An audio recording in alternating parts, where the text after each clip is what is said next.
So today we will start with the administrative sanction or administrative approval.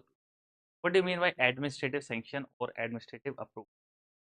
जैसे कि हमने कल आपको बताया था कि एडमिनिस्ट्रेटिव अप्रूवल लेने के लिए हमें रफ एस्टिमेट यानी कि प्रिलिमिनरी एस्टिमेट बनाना पड़ता है, जिसमें without going into the details we need to calculate approximate cost or probable cost which is likely to be incurred in the concerning project. Administrative sanction लेने के लिए हमें प्रिलिमिनरी एस्टिमेट बनाना पड़ता है, okay, and detail estimate for technical sanction. तो what is the administrative sanction basically? मतलब क्या है? जैसे हमने कल आपको एग्जांपल दिया था कि यार आपके घर में अगर आप कार परचेज करने जाओ तो घर में कौन डिसाइड करेगा कि ठीक है एक नई गाड़ी ले लेनी चाहिए या पुरानी गाड़ी से काम चला लेंगे? एडमिनिस्ट्रेटिव अथॉरिटी कोई होती है, कोई एक ऐसा इंसान हो सकता है आपके घर में, आपके बड़े ब्रदर हो सकते, फादर हो सकते हैं, जिनका अप्रूवल चाहिए किसी भी काम के लिए. घर में कोई चीज़ नहीं आनी है तो अप्रूवल कौन देगा? तो अगर वो फादर देंगे तो आपके घर में वो अप्रूवल देने वाली अथॉरिटी है फादर. तो यहाँ पे टेक्निकल टर्म्स एडमिनिस्ट्रेटिव अप्रूवल, ठीक है. So for any project to be executed by department, approval from competent authority is required with respect to the cost of the work on the basis of approximate estimate and is termed as administrative approval. किसी भी project को शुरू करने से approval की जरूरत है और अप्रूवल कौन देगा? कॉम्पिटेंट अथॉरिटी देगी. अब ये कॉम्पिटेंट अथॉरिटी क्या होती है? कॉम्पिटेंट अथॉरिटी कोई भी पर्सन हो सकता कोई भी एक फर्म का हेड हो सकता है ना, कोई भी एक बेंच हो सकती है. तो एडमिनिस्ट्रेटिव अप्रूवल देने के लिए यानी कि उस काम को सैंक्शन करने के लिए प्रिलिमिनरी स्टेज को ओके बोलने के लिए, ठीक है, ये प्रोजेक्ट को किया जा सकता है. इसको जो अप्रूवल देगा वो इंसान, वो अथॉरिटी आपकी कॉम्पिटेंट अथॉरिटी है.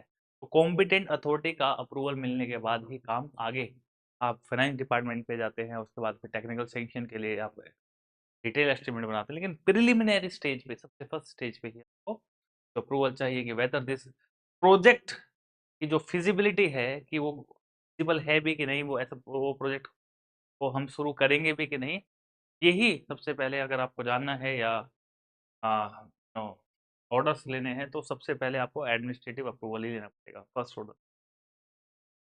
है ना. तो जैसे कि अगर हमारे कंस्ट्रक्शन प्रोजेक्ट की बात करें, जैसे कल हमने एक एग्जांपल लिया था कि आपको कोई हाईवे बनाना है, तो हाईवे में आपको 4 लेन की जगह 6 लेन. तो आप सबसे पहले एक बजट रेडी करो, आप एस्टिमेट बनाओ और बताओ फिर अपने सुपीरियर्स को अप्रोक्सीमेट इतना पैसा लगेगा, क्या ये प्रोजेक्ट फिजिबल भी है कि नहीं. तो प्रोजेक्ट का नेचर और उसके बेसिस पे उसकी फिजिबिलिटी होगी कि नहीं, कि वो प्रोजेक्ट को हम कर भी सकते हैं कि नहीं, इसके लिए आपको अपने सुपीरियर से वो लेना पड़ेगा. सुपीरियर कौन हो? मे बी और सुपीरियर चीफ इंजीनियर. फिर वो डायरेक्टली मिनिस्ट्री से, मिनिस्ट्री बताएगी कि हम लोग इस एक्स वाई जेड डायरेक्शन में इतना पैसा फंड लगा सकते हैं कि नहीं, हमारी स्कीम में है कि नहीं, कितना पैसा इस प्रोजेक्ट पे कर. तो पहले ये हायर अथॉरिटीज को अप्रूव करेंगे, उसी को बोल रहे हैं एडमिनिस्ट्रेटिव अप्रूवल. तो हायर अथॉरिटीज को थोड़े ना ये आप बताओगे कि इतना 100 क्यूबिक मीटर एक्सकेवेशन होगा, उधर में कटिंग करेंगे, उधर में बैंकिंग, ये सब पैसा जाएगा. ऐसे बातचीत नहीं. तो मिनिस्ट्री लेवल पे हायर अथॉरिटीज सिर्फ ये देखेंगे आपका नेचर ऑफ प्रोजेक्ट क्या है, उसकी फिजिबिलिटी क्या है, प्रैक्टिकली पॉसिबल है कि नहीं उस एरिया में, उस नेचर ऑफ वर्क को हम एग्जीक्यूट कर सकते हैं क्या, तो क्या ये पॉलिसी का पार्ट है कि नहीं. तो पॉलिसी के हिसाब से उसकी फिजिबिलिटी, किसी प्रोजेक्ट की फिजिबिलिटी को चेक कराने के लिए आप पहले एडमिनिस्ट्रेटिव अप्रूवल लेना पड़ेगा. अगर ऊपर से सैंक्शन हुआ, मैंने बोला ठीक है ये प्रोजेक्ट कर सकते हो, उसके बाद फिर आगे की कार्रवाई की जाए, ठीक है. तो एडमिनिस्ट्रेटिव सैंक्शन और एडमिनिस्ट्रेटिव अप्रूवल है क्या? For any project to be executed by department, approval from competent authority. Competent authority क्या है? ऐसी अथॉरिटी जिसके पास राइट हो कि साइन चल जाए, ऑर्डर को मानना पड़े, ठीक है, वो कॉम्पिटेंट अथॉरिटी होती है. तो from competent authority is required with respect to the cost of work on the basis of approximate estimate and it is termed as administrative approval. ठीक है। तो competent authority is a person और organisation, एक person भी हो सकता है और कोई ऑर्गेनाइजेशन भी हो सकती है जिसके पास लीगल पावर हो, लीगल राइट्स हो to perform a specific function, जिसके साइन चल जाए लीगली, वो कॉम्पिटेंट अथॉरिटी है। फॉर एन एग्जांपल, जैसे आप कॉन्ट्रैक्टर हो, मैं क्लाइंट हूँ, सपोज मेरा काम करना है। अब हमारे बीच में एक लीगल एग्रीमेंट साइन होना चाहिए, कॉन्ट्रैक्ट साइन करेंगे। आप कॉन्ट्रैक्ट बना के लेके आए, में टर्म्स एंड कंडीशन लिखी, ये एक टर्म्स एंड कंडीशंस हैं और एक्स वाई जेड डेट तक ये प्रोजेक्ट फिनिश होना है। ठीक है। तो वहाँ पे स्पेसिफिकेशन पे किस किस तरीके से काम होगा, क्या मेन पावर लगेगी, है ना, वर्कमैनशिप क्या होगी, स्पेसिफिकेशन सब मेंशन होगी उस एग्रीमेंट के अंदर। जब आप कॉन्ट्रैक्ट लेके आए, तो मैं ऑफिस में था नहीं, मैंने फ़ोन करके बोला कि मेरे रिसेप्शन जाओ, वहाँ पे मेरा मैनेजर बैठा होगा, वो साइन कर देगा। तो मैनेजर तो कॉम्पिटेंट अथॉरिटी नहीं है ना, उसके पास राइट नहीं है कि वो उस एग्रीमेंट पे साइन करे, उसके बाद चल जाए। कल को मैं पलट जाऊंगा, कोर्ट में जाएंगे, केस करेंगे, अरे मेरा तो कुछ ओनर कौन हूँ, मैं हूँ ना, मैनेजर तो सिर्फ जॉब कर रहा था। उसके पास लीगल राइट्स ही नहीं है कि वो प्रोजेक्ट को एग्जीक्यूट या उस कॉन्ट्रैक्ट को एग्जीक्यूट करा पाए, किसी काम को करा पाए। किसी नीचे चलेंगे मेरे, मैं कौन हुआ, कॉम्पिटेंट अथॉरिटी हुआ। आई होप कॉम्पिटेंट अथॉरिटी का मतलब समझ में आया। ठीक है। Now once the administrative approval आपको मिल गया, देन आप जाएंगे फाइनेंस डिपार्टमेंट के पास कि ऐसा है, ये प्रोजेक्ट हमें मिल गया है, ये एडमिनिस्ट्रेटिव अप्रूवल है, ये रे मिनिस्टर के साइन या हेड ऑफ डिपार्टमेंट के साइन, ये काम करना है। कहाँ जाएंगे, फाइनेंस डिपार्टमेंट पे। अब बताइए, इतना फंड है आपके पास, 80 करोड़ का प्रोजेक्ट है, तो आपको फाइनेंस डिपार्टमेंट से साइन, उसी को बोल रहे हैं हम एक्सपेंडिचर सेंक्शन। अभी एक्सपेंडिचर सेंक्शन करने के लिए कोई फर्म भी हो सकती है, ऑर्गेनाइजेशन में सेपरेट डिपार्टमेंट भी हो सकता है, या ओनर खुद एक एक्सपेंडिचर सेंक्शन कर सकता है। ओनर मतलब एक सिंगल आदमी, आप छोटा मोटा कॉन्ट्रैक्ट कर रहे हो, वही मालिक है, वही कॉम्पिटेंट अथॉरिटी है, वही एक्सपेंडिचर सेंक्शन भी करेगा, फाइनेंस डिपार्टमेंट का हेड भी वही है। ठीक है। तो बड़ी ऑर्गेनाइजेशन होती है, वहाँ पे फाइनेंस डिपार्टमेंट अलग होता है। जैसे अगर हम इंडिया लेवल पे बात करें, बड़े सेंटर लेवल के प्रोजेक्ट की बात करें, है ना, तो नेशनल हाईवे का अगर कुछ काम वगैरह करना है, तो आपको मिनिस्ट्री के पास अप्रूवल लेना पड़ेगा। मिनिस्ट्री ने अप्रूवल दिया, उसके बाद फाइनेंस डिपार्टमेंट से अप्रूवल लेना पड़ेगा कि इतना कॉस्ट आप, इतना एक्सपेंडिचर आप कर सकते हैं क्या, इतना खर्चा कर सकते हैं, कितना बजट है क्या। बजट भी तो पास होता है ना हर साल, तो कितना करोड़ रुपया उसके लिए है क्या, उस प्रोजेक्ट में कम तो नहीं पड़ जाएंगे। ठीक है। तो आपको फाइनेंस डिपार्टमेंट से उसके बाद अप्रूवल की जरूरत पड़ेगी, तो एक्सपेंडिचर सेंक्शन बोलते हैं उसको। Expenditure sanction means the concurrence of the government of the expenditure proposed and represents allotment of the money to meet the expenditure। खर्चे हैं उसको, एक्सपेंडिचर है उसको मीट करने के लिए एक्सपेंडिचर सेंक्शन का मतलब है कि आपको मनी अलॉट हो जाएगी। मनी अलॉट का मतलब ये नहीं कि ब्रीफ केस में पैसे भर के दे देगा, मतलब आपको ऑथराइज कर दिया कि आप इतना खर्चा कर सकते हैं, and the government has to pay it will. ठीक है। तो expenditure sanction mean the concurrence of the government. इसका मतलब क्या, कनकरेंस ऑफ द गवर्नमेंट मतलब गवर्नमेंट की सहमति है, गवर्नमेंट ने ओके बोला है कि ठीक है, इतना पैसा जाएगा, हम साइन करके दे, आप ये काम प्रोसीड कीजिए, बिल भेज देना, बिल आपका clear. That is the meaning of expenditure sanction. ठीक है। Next sanction is technical sanction. Expenditure sanction का मतलब है अलॉटमेंट ऑफ फंड और money for specific work and usually accorded by finance department. कौन अकॉर्ड करता है उसको, फाइनेंस डिपार्टमेंट। बड़ी ऑर्गेनाइजेशन में फाइनेंस डिपार्टमेंट है, आपके घर में, आपके घर में अगर फादर कार लेने के लिए हाँ बोलते हैं, तो आपके घर में फादर ही आपका कॉम्पिटेंट अथॉरिटी है, फादर ही फाइनेंस डिपार्टमेंट का हेड है, उन्हीं के अप्रूवल चलेंगे। आई होप समझ में आ रहा होगा दोनों का मतलब। लेकिन बड़े ऑर्गेनाइजेशन में अलग अलग डिपार्टमेंट है, हर डिपार्टमेंट से फिर आपको साइन अप्रूवल्स लेने। ठीक है। Then technical sanction. Technical sanction means the sanction of detailed estimate, design calculation, quantities of work, rate आपने जो लगाया है, cost of work by the competent authority of the engineering department. अब आपने मान लो आपने एडमिनिस्ट्रेटिव अप्रूवल ले लिया मिनिस्ट्री से, फिर फाइनेंस डिपार्टमेंट से साइन। अब प्रोजेक्ट को एग्जीक्यूट करने से पहले, सपोज आप एक ब्रिज बनाने जा रहे हैं, तो ब्रिज को बनाने से पहले अब आपको पहले डिटेल्ड एस्टिमेट की जरूरत है। क्यों पड़ेगी? प्रिलिमिनरी एस्टिमेट बना के सैंक्शन तो ले लिया, मनी भी अलॉट हो गया है, अभी भी आपको डिटेल एस्टिमेट की जरूरत पड़ेगी। डिटेल एस्टिमेट में आपको बताना पड़ेगा कितना होगा, किस रेट से होगा, कितना कॉस्ट आप लगाएंगे, मटेरियल क्या यूज़ हो, नेचर ऑफ वर्क क्या रहेगा, वर्कमैनशिप क्या रहेगी, सारी डिटेल्स आपको बतानी पड़ेगी। आप क्या मटेरियल लगा रहे हैं, ठीक है? और ये जितना भी आप डिज़ाइन कर रहे हैं, जो भी आपका वर्क है, क्या ये टेक्निकली साउंड है? तो कौन बताएगा? बताएगा इंजीनियरिंग डिपार्टमेंट। यानी इवेंचुअली आपको कहाँ आना है? इंजीनियरिंग डिपार्टमेंट अप्रूवल लेने आना है, टेक्निकल सैंक्शन। तो जब तक टेक्निकल सैंक्शन नहीं होगा, तब तक एक ईंट नहीं लगा सकते आप। कंस्ट्रक्शन वर्क बिल्कुल स्टार्ट नहीं होगा, आपने टेक्निकल सैंक्शन। अगर आपको लगता है कि आपने एडमिनिस्ट्रेटिव अप्रूवल ले लिया है, फिर एक्सपेंडिचर सैंक्शन भी करा लिया है, फिर भी आपका प्रोजेक्ट शुरू नहीं, अगर आपके डिज़ाइन में गलती, आपका जो डिज़ाइन है वो टेक्निकली साउंड नहीं दिख रहा है, तो आपका जो डिज़ाइन है क्या वो ऑथेंटिक है, क्या वो टेक्निकली साउंड है, क्या प्रैक्टिकली पॉसिबल है, या आप जो मटेरियल लगा रहे हैं क्या वो मटेरियल की कॉस्ट सच में उतनी पड़ेगी, ये सबको क्रॉस चेक करना। ये सब कौन करेगा? ये करेगा टेक्निकल डिपार्टमेंट। टेक्निकल डिपार्टमेंट से जब अप्रूवल मिलेगा उसी को technical, that's the last stage. Technical sanction मिल गया, उसके बाद काम शुरू कर, ठीक है? It means the sanction of the detail estimate, design calculations, quantities of work, rate, cost of work by the competent authority of the engineering department।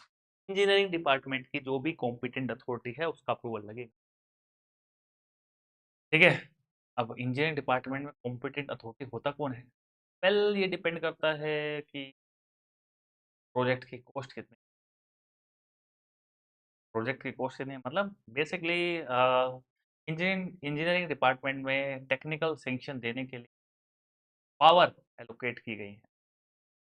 अलग अलग लेवल पे जिस तरह से ग्रेड बढ़ता जाएगा, डेजिग्नेशन बढ़ती जाएगी, ये पावर टेक्निकल सैंक्शन की बढ़ती रहती है। अगर हम जेई लेवल पे बात करें तो कोई पावर नहीं है, ए लेवल पे भी कोई पावर नहीं है, स्टेट्स में ए लेवल पे थाउजेंड्स में शायद पावर सैंक्शन करके रखा हो, स्टेट टू स्टेट वेरी करती है।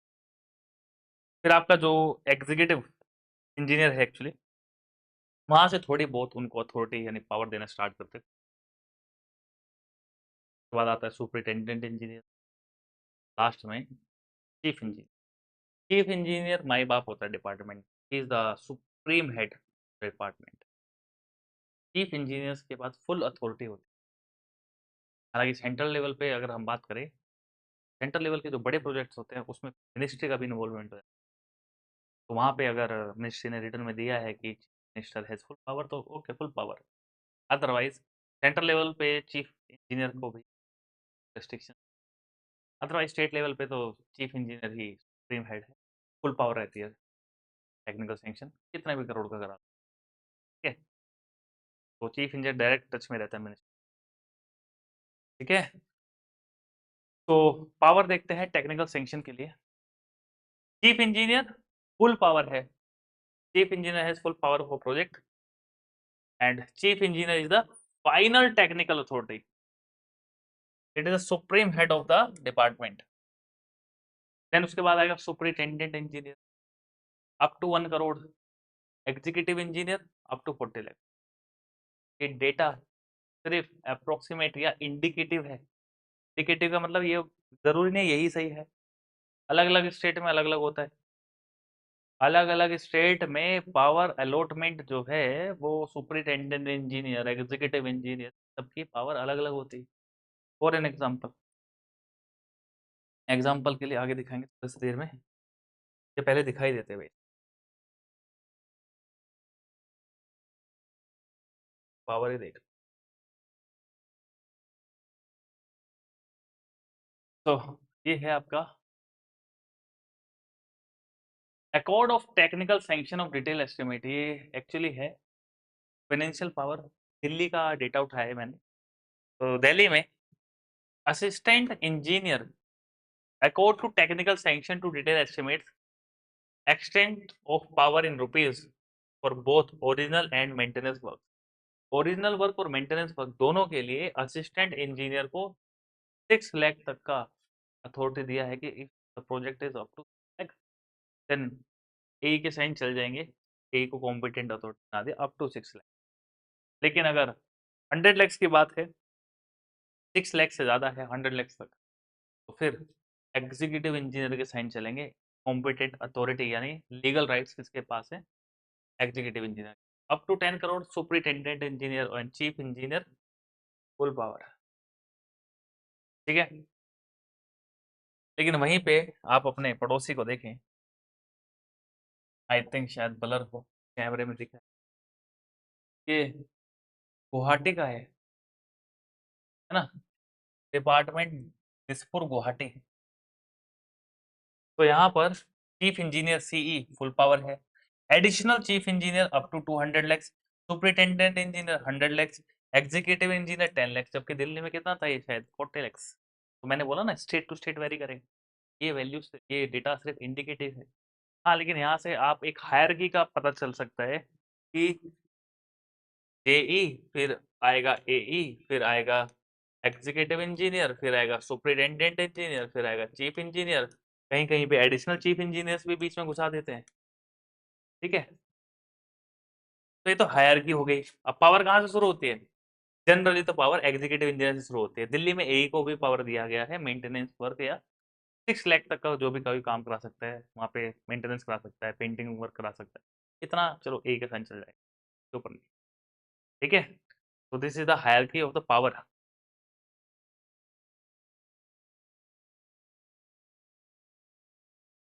क्या एग्जीक्यूटिव इंजीनियर कोरिस ओके, क्या कहना चाहते हो?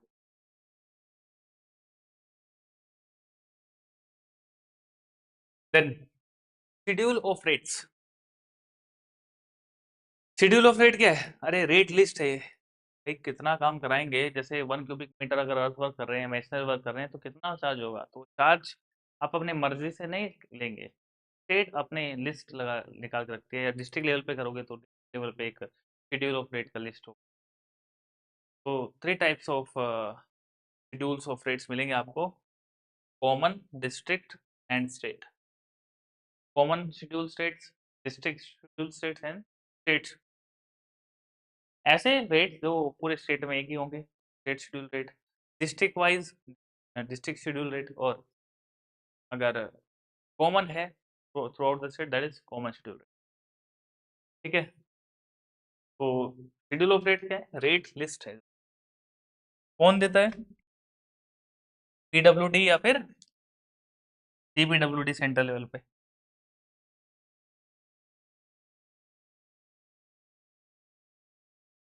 Now during the calculation how much accuracy we have to maintain? During the estimation, when we do the calculation for the estimation, how much degree of accuracy we need to maintain? So first thing first, the dimension should be reported in order maintain a sequence। जैसे सबसे पहले आप जब dimension लिखेंगे तो length ही लिखेंगे, उसके बाद विड्थ लिखेंगे, उसके बाद हाइट। ऐसे लिखेंगे जब आप एस्टिमेट बना रहे हो तो पहले हाइट लिख लिया, फिर लेंथ लिख लिया, फिर ब्रेथ। आपकी मनमानी नहीं चलेगी। तो जो स्टैंडर्ड है वो स्टैंडर्ड को फॉलो करना है। स्टैंडर्ड क्या है? पहले लेंथ लिखी जाएगी, फिर विड्थ, और फिर थिकनेस, हाइट या डेप्थ। ठीक है, then all work shall be measured net subjected to the following tolerance unless otherwise stated। जब तक कुछ और अलग से मेंशन ना हो तब तक इन गिवन कंडीशंस पे ही आपको मेजरमेंट्स करने हैं। क्या है ये कंडीशंस? डायमेंशन, यानी कि अगर आप वन डायमेंशन लीनियर डायमेंशंस की बात करें तो लेंथ, जैसे कि लेंथ आप मेजर कर रहे हो या विड्थ मेजर कर रहे हो, तो आपको डेसिमल के 2 डिजिट तक जाना है, 0.01 तक जाना है। ठीक है, एरिया लेंगे तो 0.01 स्क्वायर मीटर, और अगर वॉल्यूम लेंगे तो 0.01 क्यूबिक मीटर तक जाना है एक्यूरेसी। ठीक है, मास को अप टू 1 kg लेना है। जैसे सीमेंट है, सीमेंट आ गया 70.19 kg, तो आप इसको 71 केजी मानेंगे,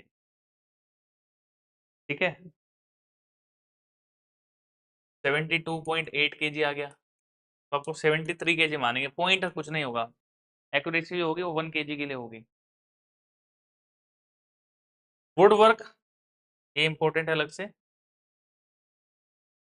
0.002 क्यूबिक मीटर तक एक्यूरेटली मेजर करना होता है वुड वर्क, ठीक है।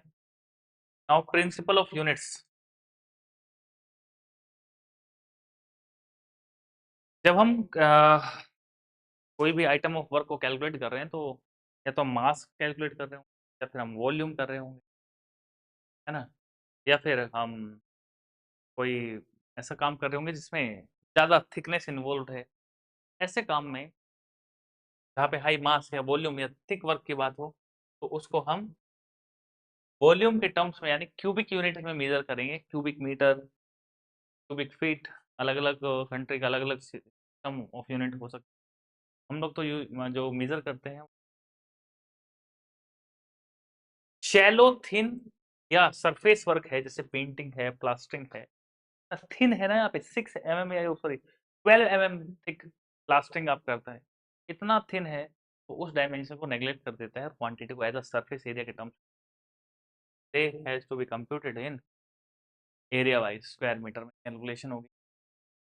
लॉन्ग एंड थिन काम है, जैसे कटिंग करता है, कोरनाइस लगाता है ना, फेंसिंग कर रहे हो तो पर मीटर लेंथ पे कैलकुलेशन होती है।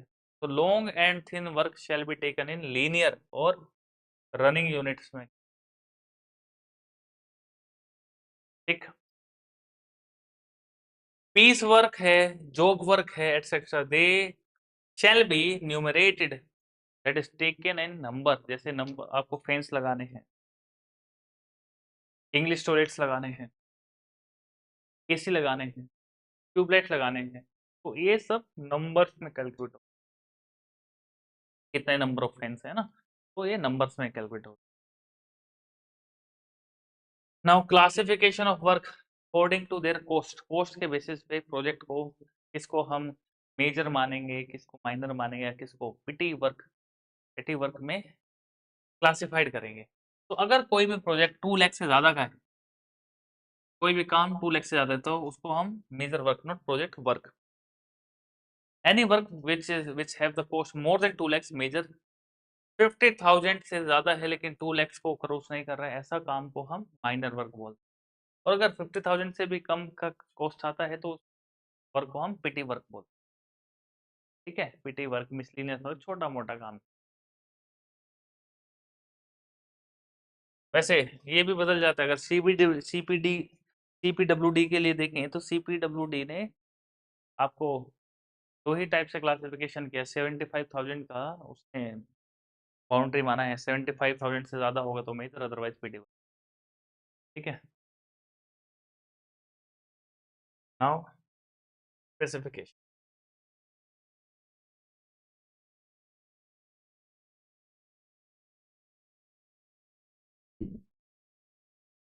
Now what is specification. Specification का मतलब होता है कि काम के बारे में हम डिस्क्रिप्शन का नेचर बताएं, उसका क्लास बताएं, ठीक है, कौन क्या मटेरियल लगेगा, उसकी क्वालिटी क्या होगी, ये सब के बारे में बताएं इसी को। जैसे होता है ना कि फोन आप खरीदने जाओ तो आप सबसे पहले क्या पूछते हो कि फोन, अच्छा फोन दिखाइए, बता देगा कि ये वाला सैमसंग का, सैमसंग का फोन ले लिया। स्पेसिफिकेशंस क्या है, सबसे पहले तो यही पूछते ना, स्पेसिफिकेशन का मतलब क्या, कितना जीबी का रैम है, इसका स्पेस यानी कैपेसिटी कितना है, रोम कितना है इसका, जो आप कितना 64 GB, 128 GB, 256, 1 TB, स्पेस कितना है, ये स्पेस। कैमरा है तो कितने मेगापिक्सल, फिर फ्रंट कैमरा कितना है, बैक कैमरा कितना, फिर बैटरी कितने mAh की है, फास्ट चार्जिंग है कि नहीं, ये सब स्पेसिफिकेशन। वैसे ही जब हम वर्क को एग्जीक्यूट करते हैं तो वर्क का भी स्पेसिफिकेशन बताते हैं। अब स्पेसिफिकेशन या तो हम जनरल स्पेसिफिकेशन बताएंगे मोटा मोटी, या फिर हम डिटेल स्पेसिफिकेशन। तो स्पेसिफिकेशन है क्या, it describe the nature and the class of work, materials to be use in the work and workmanship etcetera. तो specification are two type, general and detailed specification. General specification just tell you they will provide general description of various item of work. General description देंगे, they will specify कौन सा material लगना है, quantity क्या है और किस प्रोपोर्शन में मटेरियल लगेगा, बस. ठीक है. लेकिन डिटेल्ड स्पेसिफिकेशन क्या बताते हैं? They will provide detailed description of various item. It specifies quantities of material and workmanship to be adopted. काम करना है तो किस तरीके से करना है ये तक स्पेसिफाई. एग्जांपल समझिए कितना फर्क है general specification and detailed specification.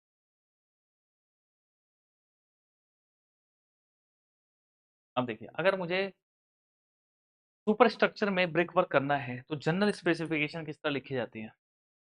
General specification करेंगे तो हम बता देंगे कि हमें फर्स्ट क्लास ब्रिक वर्क करना है, सीमेंट मोटार लगाना है और अगर लगाना है तो किस प्रोपोर्शन लगाना है, 1:6 लगाना है. ठीक है, बात खत्म. जनरल सुपर स्ट्रक्चर में, सुपर स्ट्रक्चर मतलब प्लिंथ लेवल, प्लिंथ वॉल के ऊपर वाला स्ट्रक्चर. आप रूम का अगर पार्टीशन वॉल बना रहे तो फर्स्ट क्लास ब्रिक वर्क करना है. तो जनरल स्पेसिफिकेशन क्या है? You have to do first class brick work in cement mortar, take proportion of 1:4, 1 whatever it is. ये हो गया general specification. Detail specification, you have to do brick work, first class brick work. First class का मतलब जो brick है first class होने चाहिए. तो first class brick work according to the standard, standard specifications must be ensured.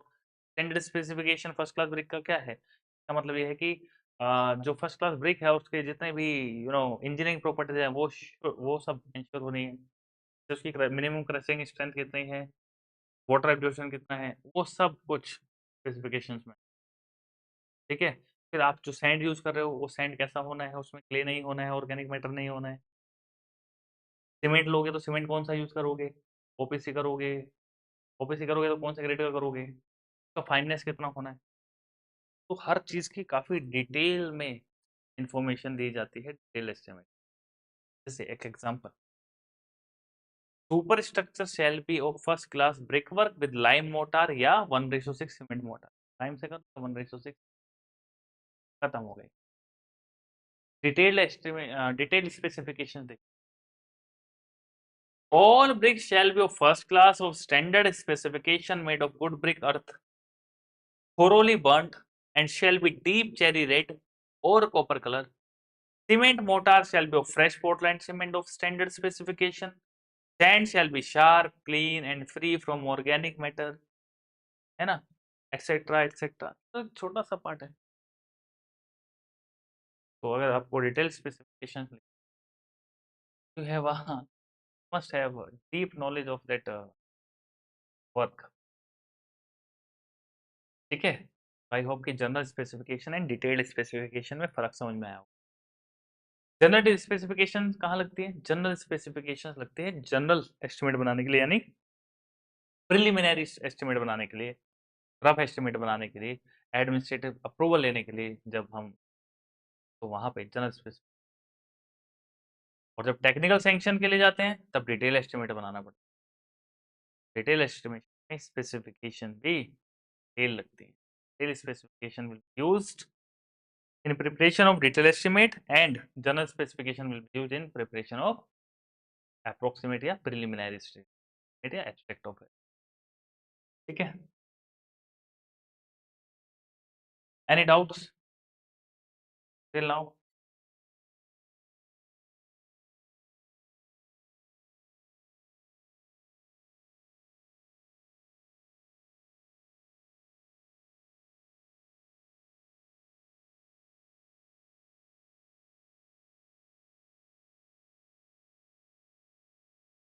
Okay.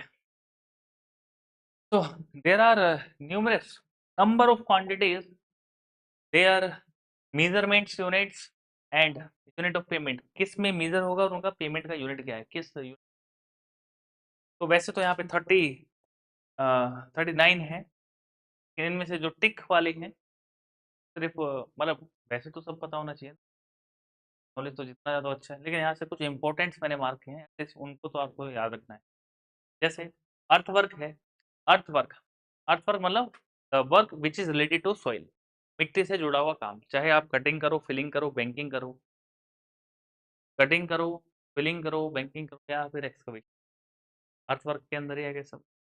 जो भी quantity major होगी वो क्यूबिक मीटर में हो, तो यूनिट ऑफ मेजरमेंट क्या हो गया, क्यूबिक मीटर, और पेमेंट क्या होगा, 100 मीटर क्यूब पे, यानी जो रेट डिसाइड होता है वो पर 100 क्यूबिक मीटर होता है। इसलिए जब इसका रेट आप पढ़ते हैं अपने टेक्स्ट बुक में, तो वहाँ पे परसेंटेज क्यूबिक मीटर लिखा होता है। परसेंटेज इसलिए कि आप डिवाइड बाय 100 कर लें उसको, रेट है वो पर 100 क्यूबिक मीटर है, 1 मीटर क्यूब का नहीं है। और सरफेस ड्रेसिंग, सरफेस एरिया है तो स्क्वायर मीटर में, पेमेंट भी स्क्वायर मीटर में। स्टोन से क्वायरिंग करेंगे, ब्लास्टिंग करेंगे, क्यूबिक मीटर में, पेमेंट भी क्यूबिक मीटर में, है ना। जेल वर्क या जाली वर्क है तो मीटर स्क्वायर में, उसको पेमेंट भी स्क्वायर मीटर में। DPC damp proof course square metre में यूनिट, और पेमेंट भी स्क्वायर मीटर में। फ्लोरिंग करेंगे किसी भी तरीके की, स्क्वायर मीटर में ही यूनिट होगा, पेमेंट भी। पाइप्स वगैरह लगाएंगे तो रनिंग मीटर में आएंगे, पाइप्स यूनिट भी, मेजरमेंट यूनिट भी मीटर, पेमेंट भी मीटर में। ग्राउटिंग करेंगे तो सरफेस एरिया के टर्म्स में करते हैं, क्योंकि थिकनेस कम होती है, स्क्वायर मीटर में ही मेजर करेंगे और स्क्वायर मीटर में ही पेमेंट होगी। अगर स्टील की सप्लाई है तो स्टील या जीआई शीट, है ना, या बेयर इलेक्ट्रिक लाइंस, उनको उनका मेजरमेंट क्विंटल में होता है और पेमेंट भी पर क्विंटल होती है। उसके बाद सप्लाई ऑफ सैनिटरी आइटम्स, तो नंबर में मेजर करेंगे और उनकी पेमेंट भी नंबर्स में ही होगी। ठीक है, तो ऐसे 39 क्वांटिटीज है।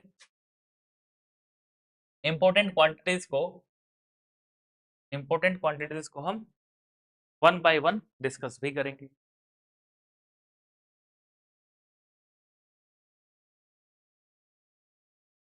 ठीक है, चलते हैं आगे। तो major item of work, let us discuss major item of work. तो मेजर आइटम क्या है, अर्थवर्क। अर्थवर्क को किस में मेजर करते हैं, क्यूबिक मीटर में। पेमेंट किस में होता है, पर 100 क्यूबिक मीटर, है ना। अर्थवर्क के एग्जांपल हैं जैसे एक्सकवेशन, कटिंग, फिलिंग या फिर बैंकिंग। अब इन चारों का मतलब क्या है, पिक्चर से थोड़ा समझने की कोशिश। ये एक्सकवेशन, यहाँ पे एक्सकवेशन चल रहा है, खुदाई चल रही है मिट्टी की। कटिंग, किसी प्रोपोर्शन, जैसे कोई ट्रेंच, कोई गड्ढे को काट के मिट्टी निकाल रहे हैं, कटिंग। फिलिंग एंड बैंकिंग, जो साइड स्लोप बनाए जाते हैं। ठीक है, तो ये जो भी काम है, जितना भी क्यूब काम है, इसको क्यूबिक मीटर में मेजर करेंगे और पेमेंट पर 100 क्यूबिक मीटर यानी परसेंटेज क्यूबिक मीटर में करेंगे। ठीक है, लेकिन एक्सेप्शन है जहां से एमसीक्यू बनते हैं। ये तो आसान है कि क्यूबिक मीटर में होगा, लेकिन इसके अलावा अगर एक्सकवेशन का डेप्थ 30 सेंटीमीटर से कम रहा ना, थिकनेस कम हुई 30 सेंटीमीटर से भी कम, तो it's a kind of surface area. Thickness काफी कम रहेगी ना, तो डोमिनेट आपकी लेंथ एंड विड्थ करेगी डायमेंशन, तो हम स्क्वायर मीटर में मतलब कैलकुलेट करते हैं। तो डेप्थ ऑफ एक्सकवेशन अगर 30 सेंटीमीटर से कम है, देन इसका मेजरमेंट स्क्वायर मीटर में होगा। ठीक है, जैसे कि लेवलिंग वर्क है या सरफेस ड्रेसिंग वर्क है, it is measured in square metre. Note, trench width, जो गड्ढा है उसकी विड्थ अगर 1.5 मीटर से ज़्यादा होती है और डेप्थ 30 सेंटीमीटर से कम है, ठीक है, तो भी हम इसको स्क्वायर मीटर में। लीड एंड लिफ्ट, तो lead and lift are the two technical terms related to the earth work. तो लीड एंड लिफ्ट का मतलब क्या है, लीड है आपका हॉरिजॉन्टल और लिफ्ट है वर्टिकल, वर्टिकल ये लिफ्ट का यूज करते, मतलब सपोज करो कि जैसे यहाँ से ये कटिंग का काम कर रहा है, तो कटिंग का काम करते हुए सपोज इसने 1 मीटर का एक्सकवेशन किया, ठीक है, और ये कहीं पे हाइट पे जाके उसको पुट कर रहा है, कितने हाइट पे, 0.5 मीटर, ये ग्राउंड पे डाल दे रहा है, तो उसका लिफ्ट कितना है, ओनली 1.5 मीटर। यानी एक्सकवेशन से लेके और डिपोजिशन तक, एक्सकवेशन से लेके डिपोजिशन तक, आपने एक्सकवेट किया फिर डिपोजिट किया, वो जो वर्टिकल डिस्टेंस है तो हम बोल रहे हैं lift, that is taken as 1.5 metre in general. 1.5 metre कितना हो जाएगा, पूरा बोर्ड दिखाई दे रहा है 1 मीटर, 1 मीटर के आसपास है, तो इसका भी 1.5 इतना हाइट तक नॉर्मल लिफ्ट वर्क बोले। और हॉरिजॉन्टल डिस्टेंस मतलब यहाँ से लेके यहाँ तक 10 मीटर हो गया, आगे 20 मीटर तक जाके इसको फेंक के आ रहा है, तो उसको बोलते हैं 1 लीड। 30 मीटर हॉरिजॉन्टल डिस्टेंस को बोलते हैं लीड, और 1.5 मीटर वर्टिकल डिस्टेंस को बोलते हैं लिफ्ट। लीड और लिफ्ट समझ में आया। तो जो जनरल रेट होंगे, स्पेसिफाई होंगे, वो 1 लीड एंड 1 लिफ्ट के लिए होते हैं। 30 metre lead and 1.5 metre lift के लिए रेट, अगर आपका लीड ज़्यादा है, 30 मीटर की जगह 50 मीटर है, then the rate will change accordingly. I am sorry, ठीक है। लीड एंड लिफ्ट क्लियर है क्या बाबा? Now concreting. Concreting again is measured in cubic metre. देखिए, अगर डीपीसी की बात करें तो ये स्क्वायर मीटर में मेजर करते हैं। क्यूबिक मीटर में क्या क्या आता है, जैसे आरसीसी वर्क है, पीसीसी वर्क है, प्रीकास्ट कंक्रीट है, आरसी छज्जा है, लाइम कंक्रीट, ये सब क्यूबिक मीटर में। लेकिन डीपीसी जहाँ पे थिकनेस बहुत कम है, लेंथ और वेट ज्यादा है, तो उसको हम सरफेस एरिया के टर्म्स में लेते हैं, यानी स्क्वायर मीटर में लेते हैं। डीपीसी का काम क्या है? डीपीसी का काम है to prevent moisture which is rising by the capillary action. तो सोइल मैकेनिक्स खत्म हुआ है, कैपिलरी एक्शन आपको पता चला है, ठीक है। तो जब भी कहीं पे मॉइस्चर आएगा, पानी आएगा, तो वो कैपिलरी एक्शन के थ्रू ग्राउंड से आपके सुपर स्ट्रक्चर आ सकता है। तो उसको प्रिवेंट करने के लिए प्लिंथ वॉल पे एक बैरियर बना देते हैं हम, तो वहीं उसी को बोलते हैं DPC, damp proof course. Generally thickness mention की जाती है, लेकिन मेजरमेंट स्क्वायर मीटर में होता है। जैसे कि एग्जांपल के लिए बोलूँ, DPC in cement concrete 1:1:2 with water proofing material, इस टाइप से डिस्क्रिप्शन देते हैं डीपीसी का, और थिकनेस बताते हैं that 2.5 centimetre thick DPC, and then उसकी, ठीक है। So the thickness is to be mention. So usually 2.5 centimeter thick with a ratio of rich cement concrete 1.5:3, or 2.5 centimeter thick cement mortar 1:2 mixed with standard waterproofing material, ठीक है। इस तरीके से DPC provide करते हैं, ये डिस्क्रिप्शन है। तो जनरल जो थिकनेस लेते हैं वो 2.5 सेंटीमीटर लेते हैं डीपीसी, ठीक है। Common material used for waterproofing is hot bitumen, mastic asphalt and metal sheet etcetera. तो यहाँ पे देख रहे हैं डीपीसी का काम चल रहा है, extra DPC, damp proof core, और ये जो वॉल है ये प्लिंथ वॉल है, इसके ऊपर सुपर स्ट्रक्चर बनना स्टार्ट होगा, ठीक है। दिस इज द आरसीसी छज्जा। अभी वर्ड आते रहेंगे, उनकी पिक्चर मैंने ऐड की है ताकि कुछ ऐसा ना लगे कि यार क्या ही चल रहा है। ये आरसीसी का छज्जा है, तो क्यूबिक मीटर में मेजर करते हैं। उसके बाद अगर रूफ टेरेसिंग पे हमने लीन कंक्रीट की है, तो स्क्वायर मीटर में लेंगे। कंक्रीट की जाली या जैफरी वर्क है, तो ये है Jeffrey work, Jeffrey concrete work, तो जैफरी की जो जालियां बनाई है हमने, वो स्क्वायर मीटर में लेंगे। कंक्रीट की फ्लोरिंग करेंगे तो भी स्क्वायर मीटर में लेंगे। ये है कंक्रीट की जाली, को भी हम स्क्वायर मीटर में लेते हैं। जाफरी वर्क को भी हम स्क्वायर मीटर में मेजर करते हैं। Then PCC, plain cement concreting, ये कहाँ हो रही है? ये आपका रिजिड पेमेंट कंस्ट्रक्शन हो रहा है, तो इसकी भी जो मेजरमेंट है वो क्यूबिक मीटर में होगी। प्रीकास्ट कंक्रीट, ये भी क्यूबिक मीटर में, ठीक है।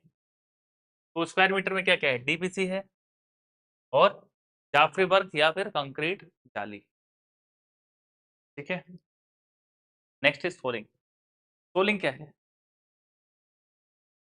तो जब हम फाउंडेशन पे, जब हमारा ग्राउंड काफी सॉफ्ट होता है या सोइल काफी पुअर है ना, बेड है, तो सॉफ्ट या बेड सोइल के केस में हम आइदर स्टोन की एक लेयर दे देते हैं या फिर ब्रिक की एक लेयर बिछा देते हैं, उसी को बोलते हैं सोलिंग। जब हम एक लेयर बिछा रहे हैं तो ऑब्वियसली सिंगल लेयर ही स्टोन का है, single layer of brick work will be done, and that's why it is measured in square meter. So when the soil is soft or bed, one layer of dry brick or stone soiling is applied below the foundation concrete measured in square meter. Concreting करने से पहले यहाँ पे stone की पीछे stone बिछा दिए हैं, इसी को हम बोल रहे हैं स्टोन सोलिंग। इसी में अगर हम ब्रिक डाल देते तो हम बोलते ब्रिक सोलिंग। और मेजरमेंट किसमें होगा? Soling is measured in square metre.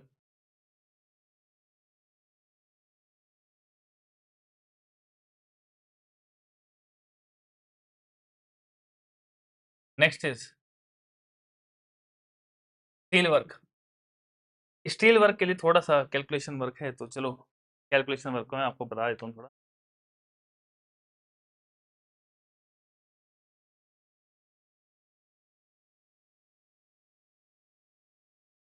Steel के लिए क्या क्या याद रखना है रे बाबा? स्टील स्टील वर्क मीजर किस में होता है? मीजर तो करेंगे सर इसमें क्विंटल में। अच्छा, 1 क्विंटल कितना होता है? 100 kg का होता है। तो स्टील की जो मेजरमेंट है वो जनरली क्विंटल्स के टर्म्स में की, 100 kg के टर्म।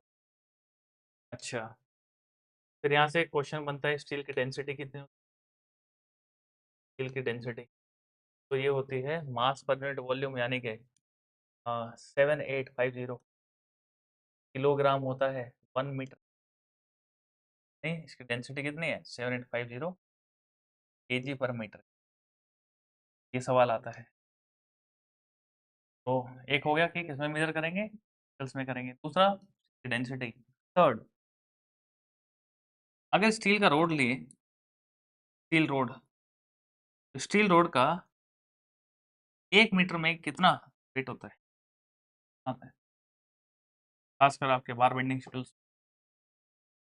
ये स्टील रोड है, लेंथ कितना है इसका? 1 मीटर। डायमीटर कितना है? डी है, एमएम में है, डीएमएम। बिकॉज जो स्टील बार होते हैं ना, स्टील बार कैसे आते हैं? 20 mm डायमीटर बार, 30 mm डायमीटर बार। हालांकि 30 का आता नहीं है, 8 का आता है। 25 mm डायमीटर, ऐसे ना एमएम में बोलते हैं।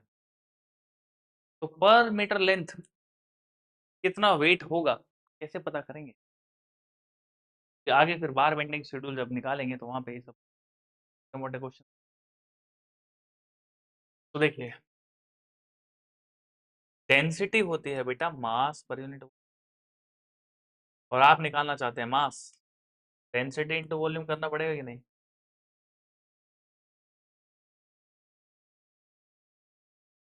हाँ, आपने सही बताया है, d²/162। लेकिन मुझे सबको बताना है ना, और इस ओके आया कैसे वो मैं बता रहा हूँ। Mass equal to density into volume equal to density कितना? 7850 kg पर मीटर क्यूब इंटू वॉल्यूम कितना? तो वॉल्यूम हो जाएगा एरिया इंटू लेंथ। और एरिया कितना लेना है? एरिया लेना है मुझे 5/4 ऑफ डायामीटर का स्क्वायर। अब डायामीटर किसमें है? डायामीटर किसमें है? डायामीटर तो है आपका एमएम में। तो अगर डायामीटर को एमएम में रखना है तो मीटर के लिए 1000 से डिवाइड करना पड़ेगा कि नहीं बोलो? अरे एमएम में रखते हो तो इसको कन्वर्ट करो, कितना मीटर हो गए? कितना मीटर हो गया ना? तो डायमीटर को अगर हम प्लेस करें एमएम में तो कितना मीटर? 3/1000 मीटर। ठीक है, तो दिस मच। और लेंथ कितनी? तो पर मीटर लेंथ लेंगे, तो ये आप इसकी कैलकुलेशन अगर करें 5/4 d² और डायमीटर को रखा है मैंने मीटर में, तो इससे 1000 का स्क्वायर, लेंथ 1 मीटर लिया है। अब इसको कैलकुलेट करें तो ये कितना आएगा? 0.00617 d²। Let me check, calculated.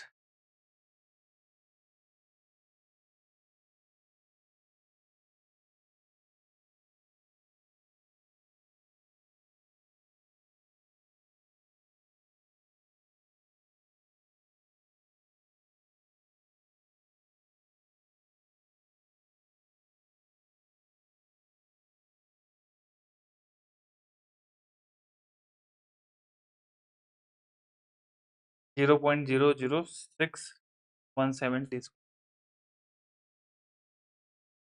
कितना आता है?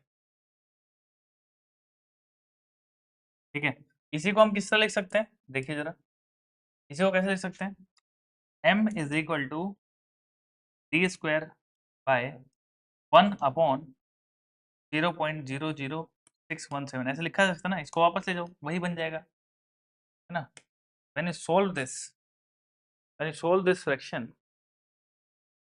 1 divided by answer it is 160, तो इसी को हम लिख सकते हैं बेटा डी स्क्वायर, ये जो ये वैल्यू आता है ये 162 आ जाता है, तो फॉर्मूला बन जाता है 160। तो जैसे फॉर्मूला क्या हुआ कि अगर आपको मास पर यूनिट लेंथ चाहिए 1 मीटर स्टील रोड का, अगर आपको वजन चाहिए कितना केजी होगा, वो खैर डायमीटर पे डिपेंड करता है, फॉर्मूला बन जाता है D square by 160। For example अगर आपसे कोई पूछे कि for a bar of 20 mm diameter, है ना, length is equal to 2 metre, what is the weight of steel, weight कितना हो जाएगा? वेट नहीं, एक्चुअली वो मास ही पूछ रहे हैं, हो जाएगा कितना 20 square by 160 into 2 is equal to 800 by 162, जो भी आंसर आएगा इन केजी, 800 बाई 160,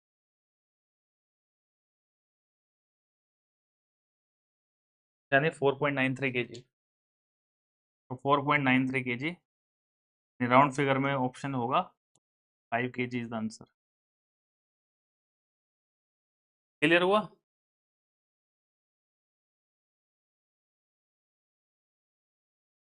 बोलिए, कोई डाउट है यहाँ तक? तो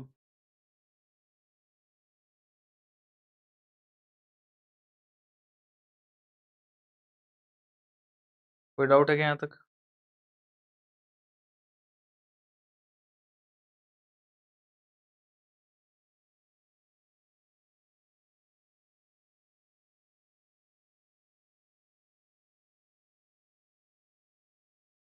चलिए,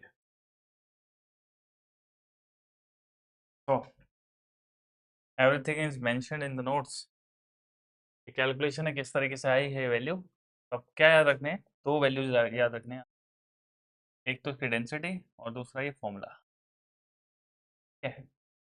तो जनरली जब भी हम ये आरसीसी वर्क करते हैं तो रेनफोर्समेंट कितना यूज होता है? टोटल एरिया का 0.61% of the total area generally steel is required.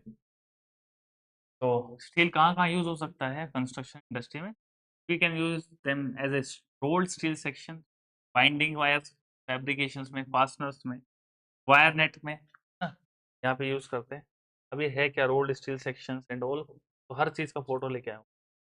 ये है भाई आपके रोल्ड स्टील सेक्शंस, ये है वायर नेटिंग, ये है बाइंडिंग वायर आपके रेनफोर्समेंट, जब आप जाल बनाते हो रेनफोर्समेंट से, तो बांधने के लिए जो वायर्स लगते हैं बाइंडिंग वायर से। ये है रोलिंग शटर्स, स्क्वायर मीटर में कैलकुलेट होते हैं। ये है कोलेप्सिबल गेट, ये भी स्क्वायर मीटर में कैलकुलेट होते हैं। फैब्रिकेशन वर्क ये है, फास्टनर ये है, रिविट्स है, बोल्ट्स है, नट्स है, थ्रेडिंग है, जब थ्रेडिंग ये अगर बड़े बड़े नट्स के अंदर, बोल्ट्स के अंदर जब थ्रेडिंग करते हैं तो इसको पर मीटर रन में कैलकुलेट करते हैं। ये सब एमसीक्यूज हैं, चलिए देखते हैं थ्योरी को। जैसे कि आयरन गेट है, रोलिंग शटर है, steel door, window, iron grill, collapsible gate, GI की शीट्स, इन सबको किस में मेजर करेंगे? स्क्वायर मीटर में मेजर करेंगे। रेनफोर्समेंट है या फेंसिंग है तो रनिंग मीटर में, और थ्रेडिंग है, ये है थ्रेडिंग, ये थ्रेडिंग है, ये इसको भी रनिंग मीटर में कैलकुलेट करते हैं, ठीक है? ओके और not okay?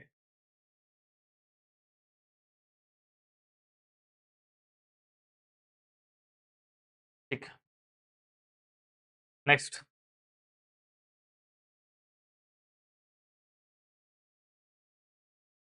Now plastering work. तो जो प्लास्टरिंग वर्क करते हैं that is generally 12 mm thick plaster, लेकिन ये जो 12 mm थिक प्लास्टर है ये इनर वॉल के लिए है। जनरली जो आउटर वॉल है, जो एक्सटीरियर वॉल है, जहाँ पे वेदरिंग एजेंसीज अटैक करेंगी, वहां पे हम जनरली 20 mm थिक प्लास्टर करते हैं, बट उस तरह से 12 mm दे के ही सारे क्वेश्चन करा लेते हैं, कराओ भाई। लेकिन दोनों में होता क्या है, that is actually inner walls जो है, इनर या इंटीरियर प्लास्टरिंग कर रहे हैं आप, तो वहाँ पे 12 mm चल जाएगा। और जनरली जो एक्सटीरियर वॉल्स होते हैं, जो बाहर की वॉल्स हैं, वहाँ पे जब आप प्लास्टरिंग वर्क करते हैं तो थोड़ा थिक वहाँ पे प्लास्टर करते हैं, जनरली टेकन एज 20 mm। ठीक है, तो usually 12 mm thick which is calculated in square metre, लेकिन आउटसाइड में 20 mm का। For wall, the measurement are taken for the whole face of the wall for both side as solid, and deductions for openings are made in the following manner। यानी जब हम plastering work कर रहे हैं तो हम wall को solid मान के प्लास्टर करते हैं, सॉलिड मान के। अरे वॉल के अंदर डोर भी तो होते हैं, तो भी होते हैं, वेंटिलेशन ओपनिंग्स दे सकते हैं। तो हम जब कैलकुलेशन करते हैं प्लास्टरिंग का तो पूरा सॉलिड मान के करते हैं उसको, और बाद में फिर कुछ डिडक्शन अप्लाई कर देते हैं। डिडक्शंस कैसे अप्लाई करने हैं, तो ये डिपेंड करता है कि जो ओपनिंग है उसका एरिया कितना है। तो अगर ओपनिंग आपकी 0.5 स्क्वायर मीटर से कम की है, कोई डिडक्शन नहीं। और अगर ओपनिंग 0.5 से 3 स्क्वायर मीटर के बीच में है तो डिडक्शंस तो करेंगे, लेकिन एक तरफ, क्योंकि प्लास्टरिंग क्या है, प्लास्टरिंग तो दोनों तरफ होगी ना। ये वॉल है, वॉल के एक्सटीरियर तरफ भी और इंटीरियर तरफ, दोनों तरफ प्लास्टरिंग होती है।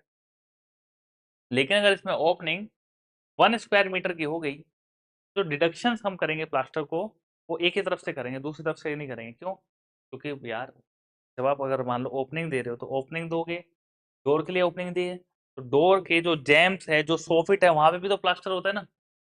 तो क्या उसके लिए फिर अलग से कैलकुलेशन करोगे? तो जो भी प्लास्टरिंग वर्क आप जैसे विंडो के लिए आप डिडक्ट करना चाहते हैं या डोर के लिए डिडक्ट करना चाहते हैं, है ना, तो उस केस में फिर आपके जो जैम्स हैं, सोफिट है, उसमें भी तो प्लास्टर लगता है। तो इसलिए एक तरफ ही डिडक्ट करते हैं, दूसरी तरफ को छोड़ देते हैं बाकी उन जैम्स एंड सोफिट से। ठीक है, और अगर 3 स्क्वायर मीटर से ज्यादा हुआ तो डिडक्शंस लगेंगे सेपरेटली। तो डिडक्शंस को देखिए, यहाँ से एमसीक्यू पूछा जाता है। No deduction is made for ends of beam, post, rafter etcetera. तो एंड ऑफ बीम पर, पोस्ट और आफ्टर पे, जैसे बीम एंड टू एंड जाती है तो उसके लिए डिडक्ट नहीं करेंगे कि ये तो अंदर चली गई, इस पे तो प्लास्टर नहीं हो रहा है लास्ट में एंड्स पर ना। तो एंड पर या फिर पोस्ट या राफ्टर्स के लिए कोई डिडक्शन नहीं करते। अगर स्मॉल ओपनिंग है, वो भी 0.5 स्क्वायर मीटर तक की, तो भी कोई डिडक्शन नहीं। लेकिन अगर 0.5 से एक्सीड हो रही है और 3 से एक्सीड नहीं हो रही है, यानी 0.5 to 3, देन डिडक्शन तो होंगे, लेकिन ओनली वन फेस पर, for one face only, and the other face is allowed for jam, soffit and sill which are not taken into account separately। इनको सेपरेटली नहीं लेना है, इनके लिए कोई अलग से फिर कैलकुलेट एडिशन नहीं करना है। आप एक काम करो, इनको ऐड मत करो अलग से, बस आप क्या करो कि एक तरफ से डिडक्ट करो, दूसरी तरफ के लिए इनके लिए छोड़ दो। ठीक है, अगर opening if the opening exceeding 3 square meter, then the deduction is made for both face of the opening, और जैम, soffit और सिल के लिए फिर अलग से हमें कैलकुलेट करके ऐड करना पड़ेगा। डिपेंड करता है कि ओपनिंग कितनी है। ठीक है, वेरी इंपॉर्टेंट क्वेश्चन। तो ये है आपका इनसाइड प्लास्टर, ये इंसान कर रहा है बाहर में प्लास्टर। ये है पॉइंटिंग वर्क, ये जो एक्स्ट्रा यहाँ पे गैप्स हो जाते हैं ना, उनकी फिलिंग या extra removal, that is a pointing work. Now Poynting work किसमें मेजर करते हैं? स्क्वायर मीटर में, और कॉर्नाइस रनिंग मीटर में। देखिए कंस्ट्रक्शन वर्क में बहुत ज्यादा आइटम ऑफ वर्क्स है, तो मैंने कोशिश किया कि उतना तो मैं आपके लिए लेके आऊं जहां से रिपीटिवली क्वेश्चन। ठीक है, वैसे तो वेरियस आइटम्स ऑफ वर्क्स हैं, सबको याद रख पाना भी बड़ा मुश्किल है, वो सबके बारे में टेक्निकल नेम तक आपने सुने नहीं होंगे, ऐसे वर्क्स हैं। लेकिन यहाँ पे मैंने कोशिश किया कि उन सबको कंसीडर करें, उन सबको आपको बताएं जहां से क्वेश्चन तो कवर करने की कोशिश की गई है। नेक्स्ट इज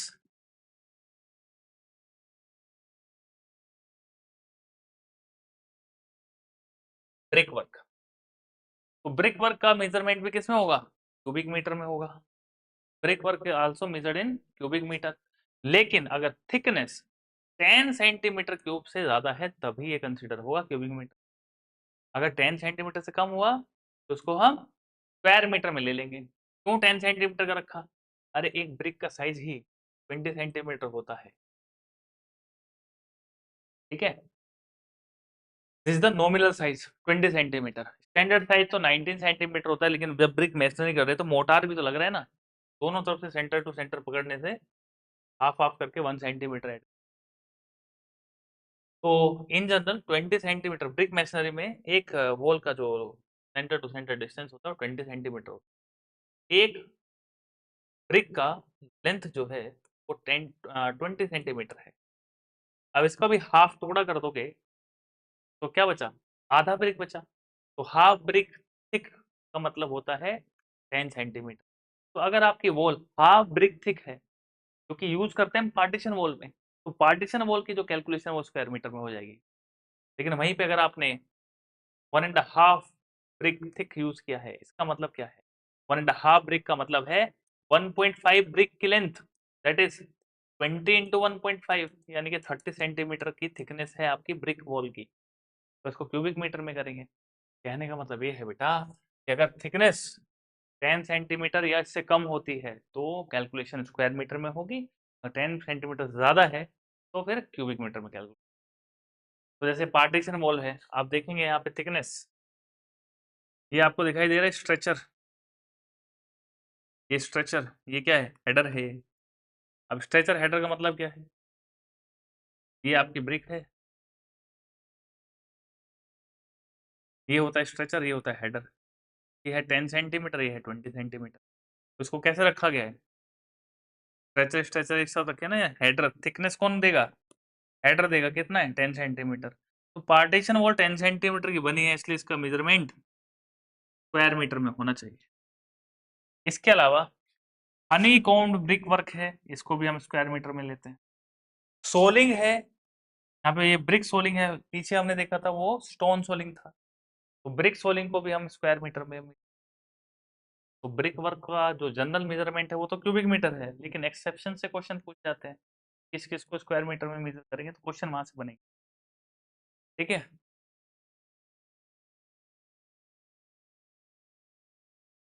तो no deduction is made for opening up to 0.1 square metre. 0.1 square metre तक कोई डिडक्शन हम ओपनिंग के लिए नहीं रखते।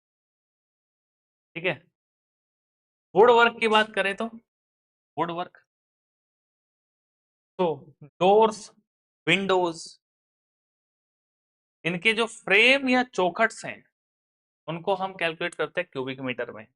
लेकिन जो डोर के शटर्स हैं, डोर शटर है या डोर के जो पल्ले हैं, लीव्स हैं, उन सबको हम मेजर करते हैं स्क्वायर मीटर में। कंफ्यूजन होती है डोर विंडो, अरे डोर एंड विंडो की जो चौखट है थिकनेस ज्यादा है उसको हम क्यूबिक मीटर में ले रहे हैं, और जो डोर के शटर्स हैं जिनकी थिकनेस कम है उनको हम स्क्वायर मीटर में ले रहे हैं।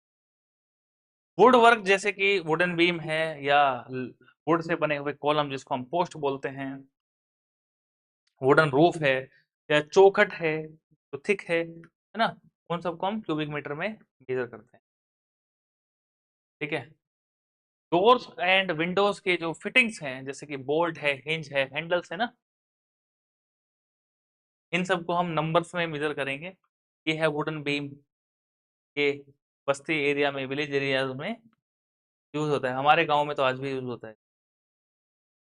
वुडन ट्रस, तो वुड से बनने वाला ट्रस, स्टील ट्रस तो आप देखते हैं, ये वुडन ट्रस है। तो इन सब की कैलकुलेशन भी कितना होगी? क्यूबिक मीटर में। ठीक है, आगे चलते हैं।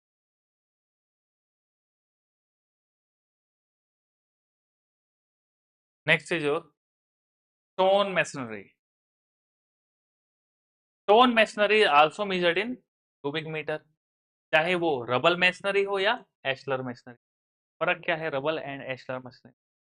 रबल मैसनरी में आप देखेंगे कि काफी रफ तरीके से अरेंजमेंट किया हुआ है, स्टोन्स हैं ये काफी रफ है, surface dressing is not proper, surface is very rough, है ना। तो रबल मैसनरी कैसे होती है?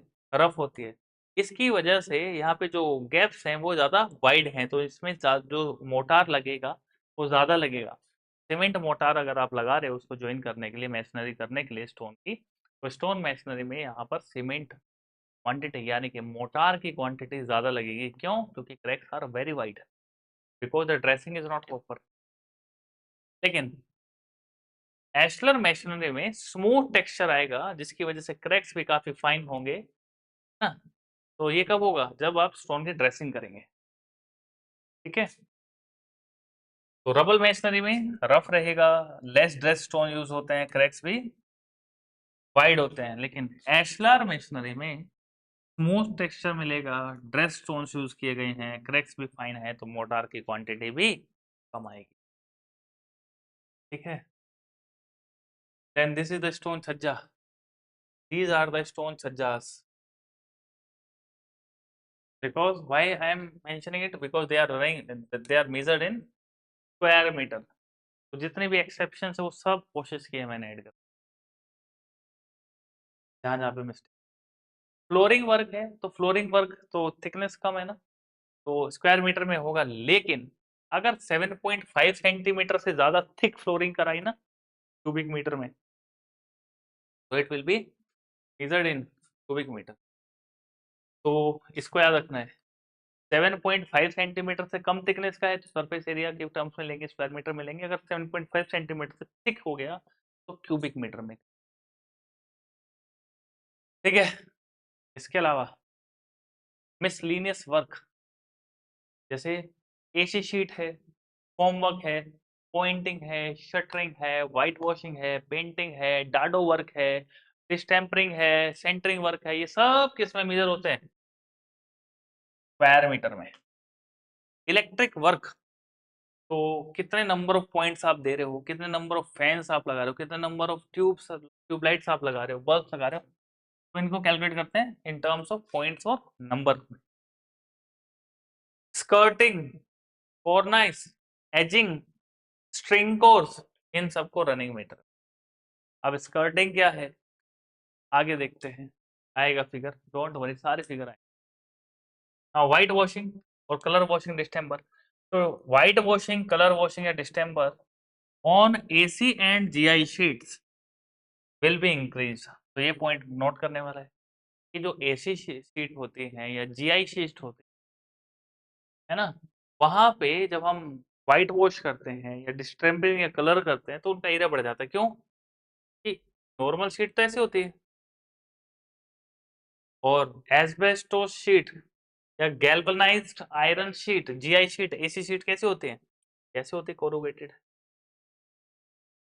ऐसी वाली शीट, लाइक दिस वाली शीट। ऐसे वाली शीट पे सरफेस एरिया बढ़ जाता है। कितना बढ़ जाता है भाई? कितना बढ़ जाता है, ये is the point of discussion, how much area will be. तो जीआई शीट्स, जीआई शीट्स में एरिया आप इंक्रीज करेंगे 14%, यानी कि जब एरिया आप मल्टीप्लाई करेंगे, एरिया में कोफिशिएंट लगाना पड़ेगा 1.14 का, ये कोफिशिएंट। 20% एरिया बढ़ाना है तो जो भी एरिया होगा उसमें आप मल्टीप्लाई करेंगे 1.20। तो ये एरिया के कोफिशिएंट्स हो गए। किस केस में? जीआई शीट है तो 14% एरिया इंक्रीज होता है, एसी शीट है तो 20%, और सेमी कोरुगेटेड है तो ओनली 10%। अब सेमी कोरुगेटेड का मतलब क्या है? देखिए, ये है फुल्ली कोरुगेटेड, है ना, कोरुगेशंस आर फुल्ली डेवलप्ड, और ये सेमी, हॉरिजॉन्टल फिर राइज, हॉरिजॉन्टल राइज। तो ये है आपकी सेमी कोरुगेटेड और ये है आपकी कोरुगेटेड। यहाँ पर 20% एरिया इंक्रीज होता, यहाँ पे 10% हो, ठीक है। नाउ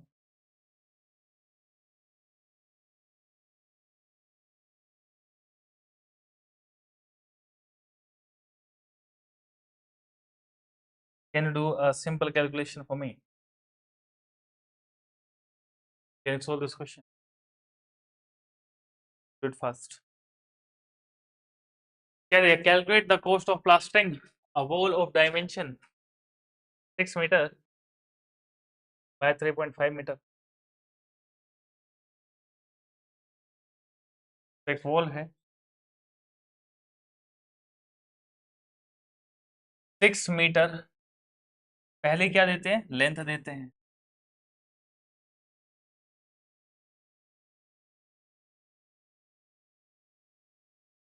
जैसा वॉल है, हाइट कितनी है इसकी, 6 मीटर। विड्थ कितनी है इसकी,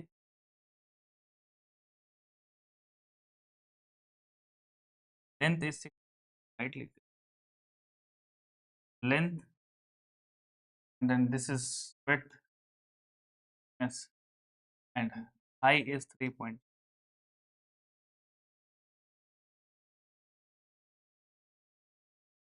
तो you need to calculate the cost of plastering of a wall. तो प्लास्टरिंग कहाँ होगा बेटा, प्लास्टरिंग इस एरिया पे होगा क्या, और उस तरफ भी होगा। एरिया ऑफ प्लास्टर कितना आ जाएगा, दो फेस हैं तो इंटू 2 लगा लिया मैंने, और एक तरफ का सरफेस एरिया कितना होगा, 6 इंटू 3.5, ये तो एरिया आ गया। और इसने क्या पूछा, कॉस्ट पूछा है at the rate of 80 rupees per square metre. 80 से मल्टीप्लाई कर लो कॉस्ट को, कितना गया, 6 to 12 into 3.5 into 80, solve it.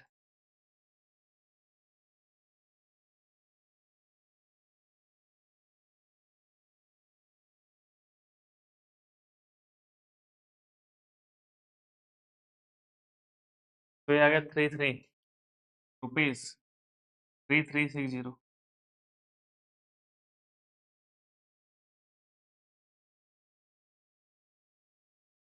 कैसे, हाँ ठीक है, ठीक है। Now size of brick, brick का साइज कितना, देखिए ये है आपका ब्रिक, स्टैंडर्ड मॉडुलर साइज जो है ब्रिक का, स्टैंडर्ड ब्रिक या मॉडुलर ब्रिक, उसका एक्चुअल साइज है 19 centimetre bye 9 centimetre bye 9 centimetre, यानी कि length, width and thickness.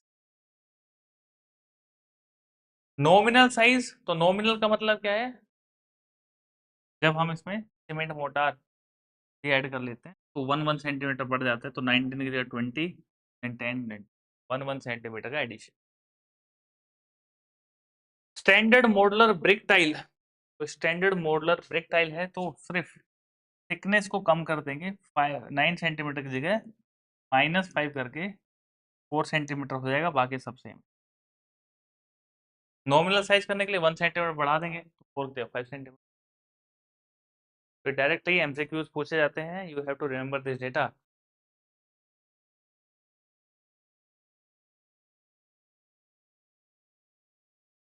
Next is thickness of wall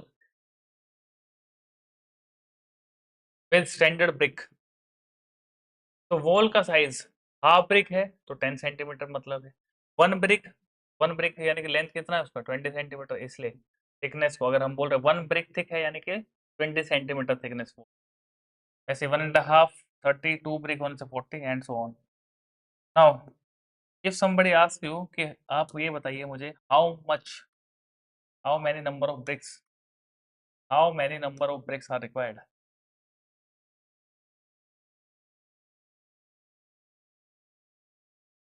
in 2 metre cube masonry, brick masonry.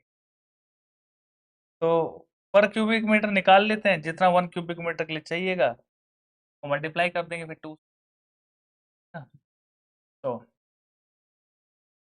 Number of bricks per unit volume is equal to volume of bricks by volume of one brick. तो मुझे किसमें चाहिए, 1 metre cube के लिए, एक brick का volume कितना है, तो उसकी लेंथ है कितनी 0.19 मीटर, मीटर में लिखना बेटा। 19 सेंटीमीटर था ना, 100 से डिवाइड कर लोगे, अगर 100 से डिवाइड करोगे तो ये बन जाएगा 0.19 मीटर। वाई कैसे आता है, 19 सेंटीमीटर था ना, लेकिन 1 metre is equal to 100 centimetre. Centimetre centimetre cancel हो गया, आंसर आ गया 19/100, that is 0.19 metre. That's how the calculation is to be done. तो 1 क्यूबिक मीटर में लेंथ है 0.9। एक सेकेंड, ब्रिक मैसनरी कर रहे हैं ना, ब्रिक मैसनरी में 20 ले लेंगे क्या इसको? 20 सेंटीमीटर होता है ब्रिक मैसनरी में, क्योंकि मोटार भी तो है ना। तो 0.20 इंटू 0.10 इंटू 0.10, सॉल्व दिस। तो ये आ गया आपका 500 एनोल्स। तो 1 क्यूबिक मीटर में 500 ब्रिक्स लगेंगी।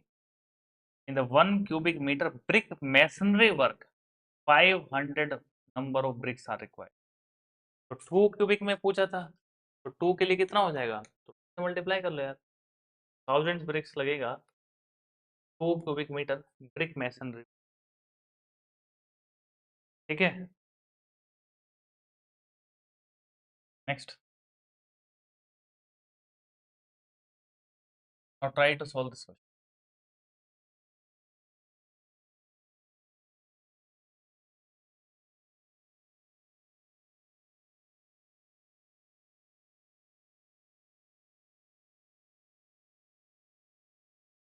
Solve this.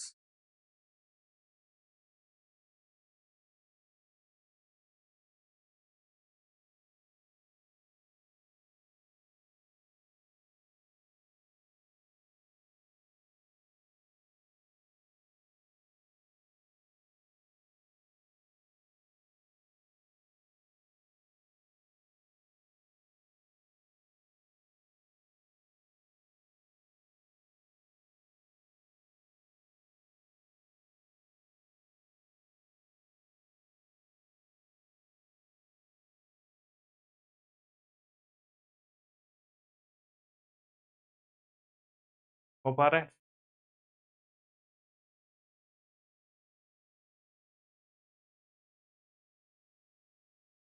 If the dry bricks having size 30 centimeter, 15 centimeter into 10 centimeter, brick का साइज अलग दे दिया उन्होंने। ब्रिक है 30 सेंटीमीटर,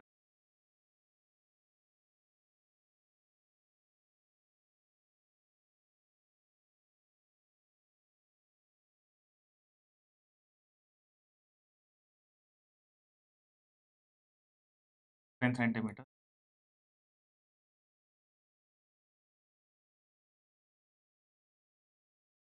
तो number of brick required in the soling work for per square meter area when flat soling is provided। Flat soling, flat soling यानी कि sir base ये surface area कितना होगा, 30/10 सेंटीमीटर, है कि नहीं? सॉरी 15 है, नॉट 10, दिस डायमेंशन इज 15। तो ये वाला सरफेस एरिया लेना है, ऐसे ही तो रखेंगे ना, नीचे का भी उतना ही एरिया होगा, 30/15, ये 15 है। तो नंबर ऑफ ब्रिक्स रिक्वायर्ड इस केस में, जब हम फ्लैट सोलिंग कर रहे हैं, तो 1 square metre area by area कितना हो जाएगा, 0.3/0.15, कैलकुलेट करो।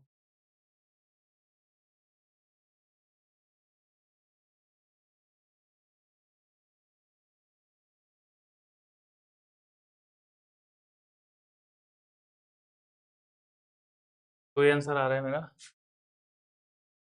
22.22। तो उसको कितना मान लेंगे हम, 23 मान लेंगे, तो आंसर हो जाएगा ए। और सेकंड क्वेश्चन में पूछ रहा है when edge soling is provided. Edge soling मतलब एज से रखेंगे हम उसको, टेढ़ा करके रखेंगे, यहाँ से ऐसे टेढ़ा करके रखेंगे।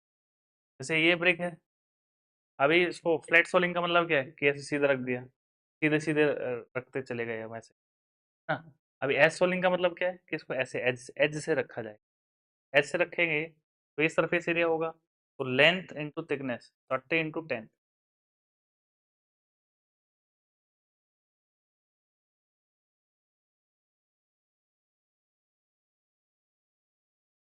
1 metre square 10 30/0.3 equal to,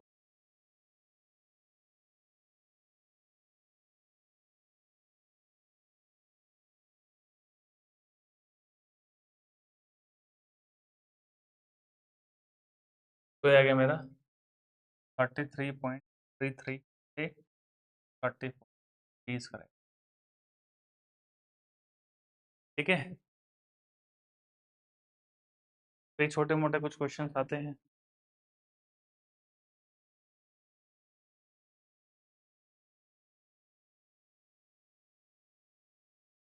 let's try this one more question.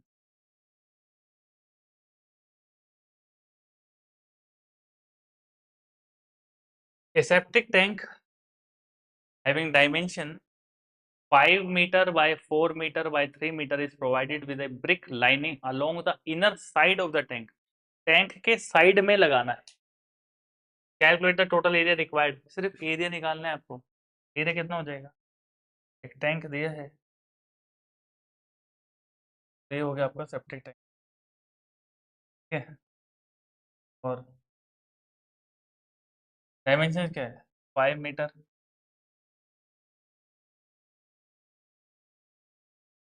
5 metre length the,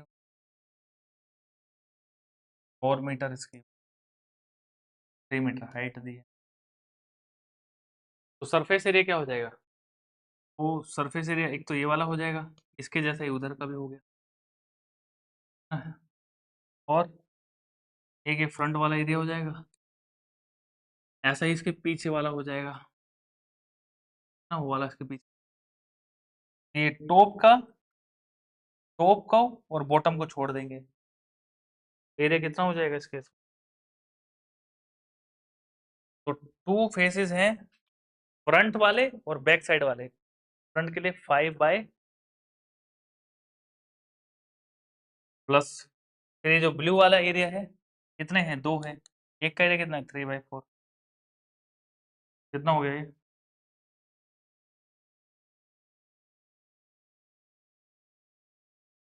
54 square metre. और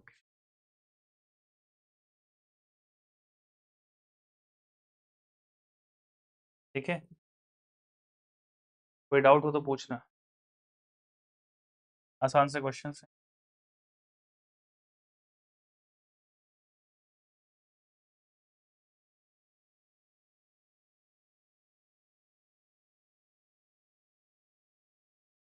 चलिए ट्राई दिस क्वेश्चन, ये क्वेश्चन करेंगे। A wall contains surface area of 15 square meter along east side. Wall है, इसका जो surface area है ये कितना है, 15 स्क्वायर मीटर का दिया हुआ है सरफेस एरिया। ईस्ट साइड यानी उस तरफ भी है, ये तरफ भी। The opening area between the wall is 2 square metre. तो यहाँ पे ना एक ओपनिंग है, देयर इज वन ओपनिंग। तो मान लो कि यहाँ पे एक ओपनिंग है, ये ओपनिंग दे के रखी है। ये कितना है इस एरिया उस ओपनिंग का, ओपनिंग का जो एरिया है 2 स्क्वायर मीटर।